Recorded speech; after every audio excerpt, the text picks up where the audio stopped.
Assalamualaikum dan salam sejahtera. Bertemu lagi bersama saya Cikgu Ainul, dan untuk hari ini saya nak buat review berkenaan dengan satu platform ataupun satu site yang boleh kita gunakan, di mana dia menyediakan simulasi interaktif yang sangat menarik untuk digunakan oleh guru-guru, murid-murid ataupun anak-anak kita. Sama ada untuk pembelajaran secara PDPR di rumah ataupun untuk pembelajaran di sekolah. Jadi nak tahu apakah platform yang saya maksudkan itu? Jom lihat selepas ini.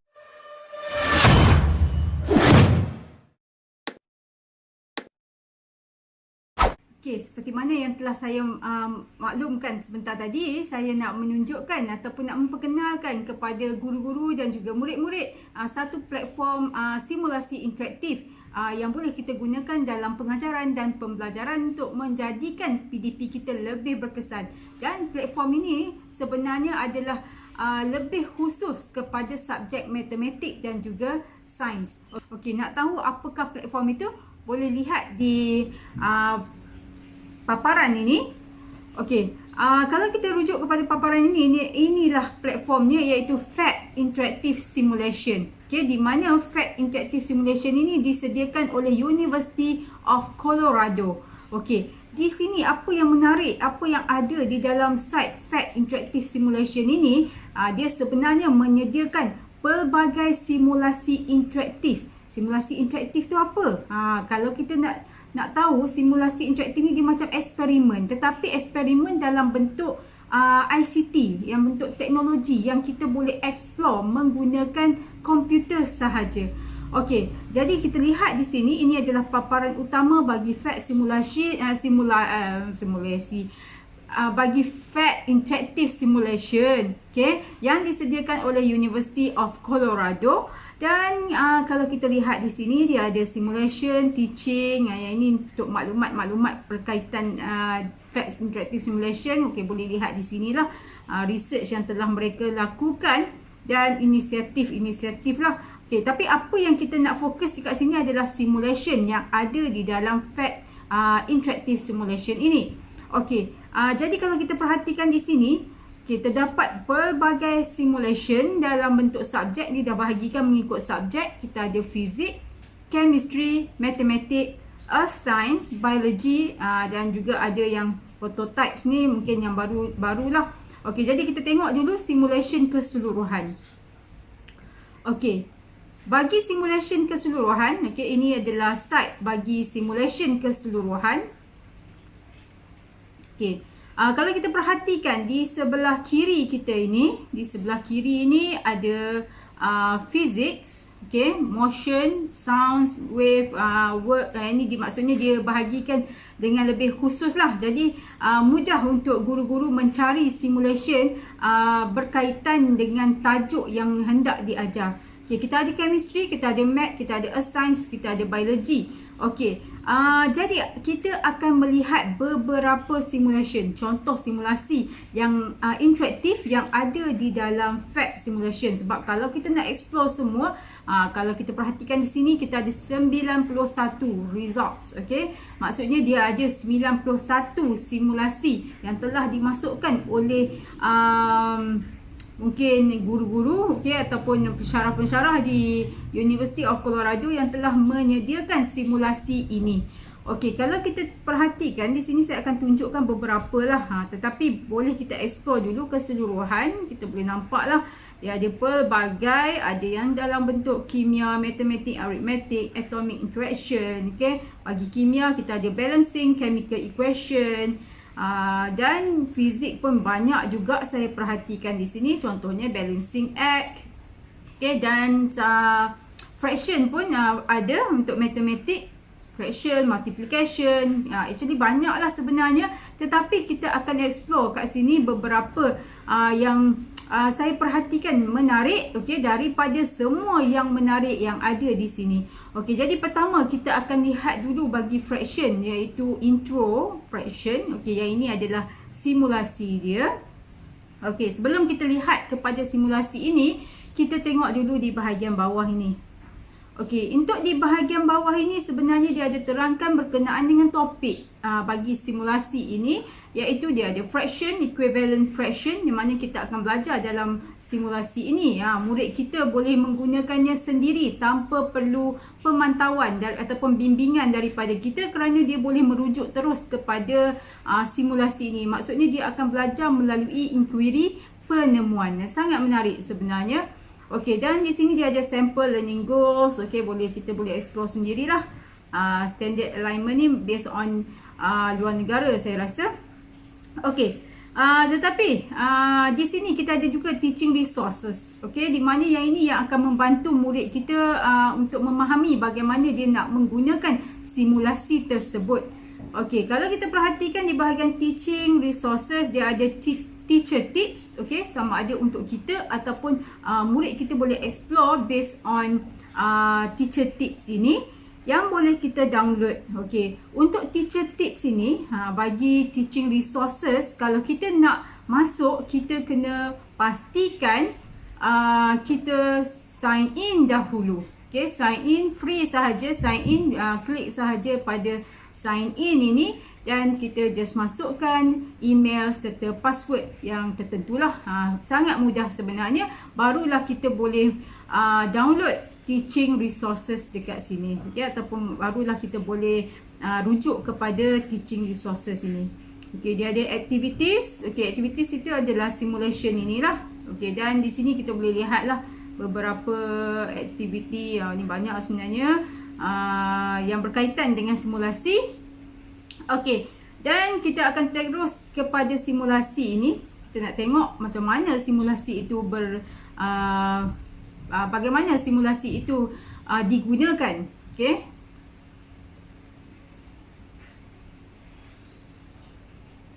Okey, mungkin ada yang tertanya-tanya, saya terlupa nak maklumkan tadi bagaimana kita nak masuk kepada fact simulation ini. Kena type sahaja fact.colorado.edu. Okey, fact.colorado.edu, dan dia akan bawa ke sini. Ataupun kita type sahaja fact, PHET, maka dia terus bawa kepada site fact simulation interactive ini. Okey, kat sini kita tengok ini adalah fraction bagi intro.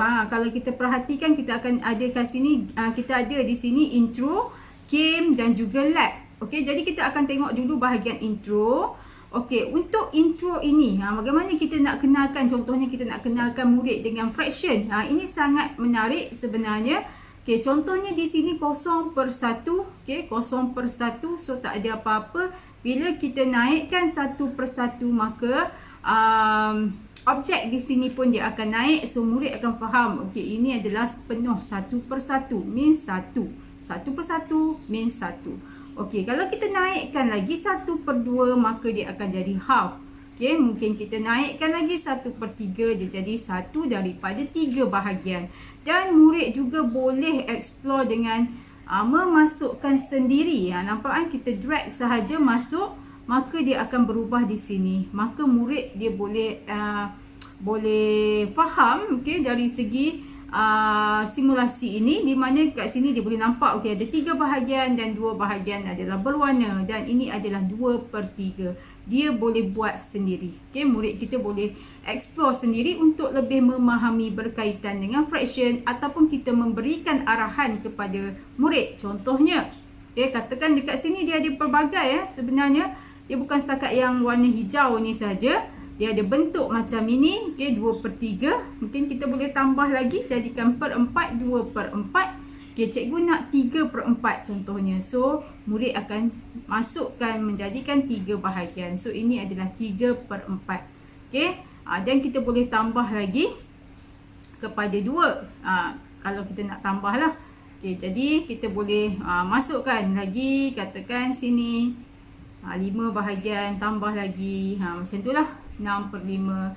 Okey, dan seterusnya kita boleh menggunakan, okey, saya letak satu dulu, bentuk yang macam ini ataupun bentuk silinder yang ada cecair. Okey, pecahan dalam bentuk cecair kita boleh ajar murid. Contohnya ini 5/5. Okey, cikgu tak nak 5/5. Okey, jadi kita keluarkan dia. Okey, cikgu nak 4/5, 3/5. Okey. Contoh macam ni lah. Dan dia juga ada bentuk 3 dimensi. Okey, kita nak tengok satu persatu mungkin tak sempat sebab kita nak tengok juga apakah game dia. Game ni sangat menarik sebenarnya.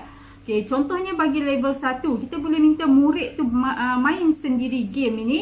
Okey, dan mungkin boleh menghantar bukti kepada kita lah bahawa dia dah menyelesaikan setiap aras yang ada di dalam game ini. Okey, so kita tengok pula ini adalah bahagian game. Untuk game ini kita boleh perhatikan kat sini apa yang dia nak lah. Okey, 1/2 contohnya. Jadi kita boleh ambil dua bahagian ini 1/2. Jadi kalau betul kita tarik, maka dia akan jadi 1/2. 2/3, so kita ambil 2/3. Maka kita tarik kepada bahagiannya jadi 2/3. Dan 1/1, so kita tarik 1 kepada 1 dan yes, betul. Okey, itu yang menarik berkenaan dengan simulasi ini. Dan yang kedua, kita akan tengok yang kedua, iaitu trial voltage. Okey, kat sini pun sama, dia ada teaching resources dekat bawah ini. Okey, kita boleh check lah bagaimana kita nak mengajar menggunakan simulasi ini. Dan yang ini kita tengok apakah simulasi yang menarik di dalam John trial voltage ini. Okey, dia berkenaan dengan daya elektrostatik. Di mana kita tahu kalau geseran dia menghasilkan elektron, iaitu daya elektrostatik antara geseran yang terhasil antara geseran ini, maka dia menghasilkan elektron. So, apabila elektron ini terlalu banyak akibat geseran ini, dan kita cuba gerakkan, nampak dia boleh gerakkan kepada tombol, dan dia menghasilkan daya, dia menghasilkan elektrik. Okey, so ada shock elektrik, kejutan elektrik kat situ. Jadi kat sini kita boleh nampaklah murid boleh explore bagaimana daya elektrostatik itu menghasilkan elektrik. Okey, kemudian kita tengok pula yang ketiga. Okey, yang ketiga berkenaan dengan balancing act. Okey, ini untuk tajuk fizik, saya rasa lebih kepada fizik, dan juga ada juga sains-sains tajuk daya. Okey, jadi kita tengok dekat sini apakah yang simulasi ini dapat membantu murid untuk mempelajari berkaitan dengan daya. Okey, contohnya di sini 5 kg saya letak di sini dan 10 kg saya letak di sini. Jadi kita buang, okey, dan kita nampak dia tak sama berat. So, bila kita nak samakan berat, maka kita kena letakkan lebih. Mungkin macam ni. Okey, kita nak tengok adakah balance. Okey, tak balance lagi. Mungkin kita gerakkan ke belakang sikit. Jadi, murid boleh mencuba menggunakan simulasi ini agar dia ada balance. Okey, dan di sini kita boleh buat pengukuran. Kita klik sahaja pada ruler. Okey, dan kita boleh ukurkan jarak antara beban ini kepada fulcrum. Okey, jadi yang ini murid boleh explore lah. Seterusnya kita ada balance lab. Okey, balance lab ini dia seperti eksperimen juga yang murid boleh mencuba untuk balancekan bata-bata yang ada di sini. Dia ada banyak sebenarnya, bukan bata saja, orang, okey, berbagai-bagai jenis hadiah. Dan dia ada juga games, okey, yang boleh murid explore satu persatu. Contohnya di sini dia nak bagi sama dengan 15 kg. So, kita boleh letakkan 15 sini dan kita check. Tak sama. Okey, tak sama. So, kita boleh try again. Macam tu lah. So, kita boleh gerakkan dan check. Okey, masih tak sama. Jadi, kita perlukan ruler 1.25. Maka kita letakkan. Okey, show answer. So, kita letakkan di 1.25. Barulah dia akan betul lah. Macam itulah contohnya yang murid boleh explore dan dia belajar melalui inquiry penemuan menggunakan simulasi interaktif ini. Okey, jadi yang ini kita ada satu lagi yang saya rasa menarik juga berkenaan dengan simulasi interaktif. Contoh simulasi interaktif yang ada dekat sini, yang ini di bawah tajuk matematik, iaitu number line ataupun integers, iaitu integers lah, iaitu negatif atau positif, nombor negatif, nombor positif. Okey, kat sini apa yang murid boleh explore, yang saya perhatikan menarik, di mana murid boleh letakkan penyelam ini. Okey, semua objek-objek yang ada di sini dia boleh letakkan di mana-mana. Contohnya kalau di sini, okey, negatif 36 bila dia berada di bawah aras laut. Okey, negatif 36 means integer dia adalah negatif di bawah aras laut, berdasarkan kepada kedudukan dia lah. Okey, semakin dia naik menuju ke aras laut, keluar daripada aras laut, maka dia akan jadi negatif, semakin meningkat lah maksudnya.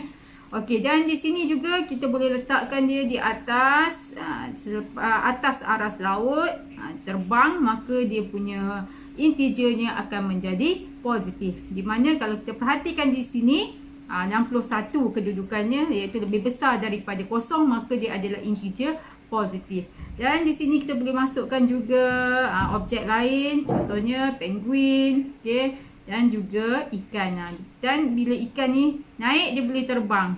Ikan terbang jadinya. Okey, dan juga penguin pun boleh terbang bila dia naik daripada aras laut. Dan kita boleh nampak perbezaannya. Di sini adalah positif, di bawah ini adalah negatif. Okey, dan di sini kita boleh masukkanlah absolute value, okey, di mana yang ini bagi orang ini dia akan jadi 61 meter above sea level, okey, 61 meter above sea level, 33 meter above sea level. Kalau diletakkan di bawah negative 30 atau 30 meter below sea level. Okey, jadi kita boleh ajar murid menggunakan simulasi interaktif ini. Malah dari segi environment di belakang ini pun kita boleh tukar. Okay, katakan kita nak ajar dalam bentuk duit. Kat sini dalam bentuk duit, hutang, dan juga hutang iaitu negatif, dan bila kita bayar dia akan dapat positif. Contohnya di sini bila kita menabung, okay, kita masukkan menabung tambah 1. Okay, jadi dia tambahlah jadi RM11. Tambah lagi, tambah lagi, tambah lagi. Tapi kalau dia berhutang, dia jadi semakin besar hutang dia, maka jadi warna pun akan bertukar. Tabung dia ni menjadi warna merah. Okey, maka dia negatif tingkat bahagian jika dia dikurang daripada kosong. Okey, ini based on cikgu boleh terangkan berdasarkan kepada simulasi ini, ataupun murid boleh explore sendiri. Okey, dan bila dia bayar, nampak? Okey, maksudnya dia mengeluarkan wang itu, maka dia akan jadi semakin berkurang. Okay, dan kita boleh tambah juga kalau kita nak jadikan dia dua objek. Okay, contoh yang ini, bila dia berkurang, dia keluarkan duit, nampak duit dia semakin berkurang, maka dia akan semakin kekurangan duit, maka dia akan kurang daripada kosong, jadi dia berhutang lah, kita kata negatif. Macam itulah contohnya. Okey, next kita ada juga bentuk suhu. Okey, di mana kita masukkan dekat negara-negara tertentu. Contohnya negara ini, okey, suhu dia ini 81 Fahrenheit. Okey, dan di bahagian sejuk dia adalah negatif, iaitu di bahagian yang berwarna biru. Okey, jadi negatif 31. Okey, jadi kita boleh letaklah absolute value dia dekat sini, dan boleh ubah mengikut waktu. Contohnya Disember, Disember negatif 20, maksudnya semakin sejuk. Macam itulah bagaimana cara untuk murid ataupun guru explore menggunakan simulasi interaktif ini. Okey, jadi berdasarkan kepada apa yang telah saya tunjukkan tadi, saya rasa simulasi interaktif ini memang betul-betul akan dapat membantu guru-guru untuk memantapkan lagi PDP guru-guru, terutama bagi subjek sains dan juga matematik. Dan untuk simulasi ini juga kita boleh berikan kepada murid sebagai homework untuk dia, untuk mereka lebih memahami berkaitan topik-topik yang telah kita ajar di dalam kelas. Okey, jadi saya harap agar perkongsian ini dapat dimanfaatkan oleh guru-guru dan juga murid-murid. Mohon untuk like, share dan juga subscribe ke YouTube channel Cikgu Ainul. Jumpa lagi. Bye.